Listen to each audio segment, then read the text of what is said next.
നിലപാട് പ്രഖ്യാപിക്കാനും പ്രചാരണം നടത്താനും മറ്റേതൊരാൾക്കും ഉള്ളതുപോലെ എഴുത്തുകാർക്കും സ്വാതന്ത്ര്യമില്ലേ? നിഷ്പക്ഷത പാലിക്കാൻ എഴുത്ത് ഭരണഘടനാപരമായ ജോലിയാണോ? ഗവർണർമാർ വരെ കക്ഷി രാഷ്ട്രീയം കളിക്കുന്ന നാട്ടിലാണ് ഈ അനാവശ്യ വിവാദങ്ങളുടെ പെരുമ്പറ മുഴങ്ങുന്നത്. Professor MK. സാനു എറണാകുളത്ത് നിന്ന് നിയമസഭയിലെത്തിയത് CPIM-ന്റെ പ്രതിനിധിയായാണ്. ഇന്ന് സാനുമാഷ് ഏതെങ്കിലും ഒരു പാർട്ടിയുടെ ആളല്ല, എല്ലാ പാർട്ടിക്കാരും സ്വന്തമായി കരുതുന്ന പ്രതിഭയാണ്.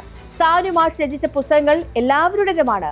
കേരളത്തിൽ ഏറ്റവും നിഷ്പക്ഷമായും മതനിരപേക്ഷമായും പുരോഗമനപരമായും എഴുതുന്നത് ആ 98 വയസ്സു കഴിഞ്ഞ മഹാപ്രതിഭയാണ്.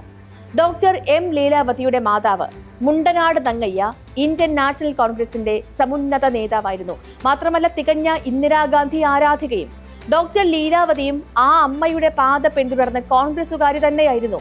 അല്ലെങ്കിൽ മറ്റുള്ളവർ കരുതിയിരുന്നത് ലീലാവതി ടീച്ചർ കോൺഗ്രസുകാരിയാണ് എന്നാണ്. ആ ലീലാവതി ടീച്ചർ 97-ാം വയസ്സിൽ പ്രസിദ്ധീകരിച്ച ആത്മകഥയാണ് ധ്വനിപ്രയാണം. അതിൽ കോൺഗ്രസുകാർ ചെയ്ത വലിയൊരു ചതിയെക്കുറിച്ച് പറയുന്നുണ്ട്.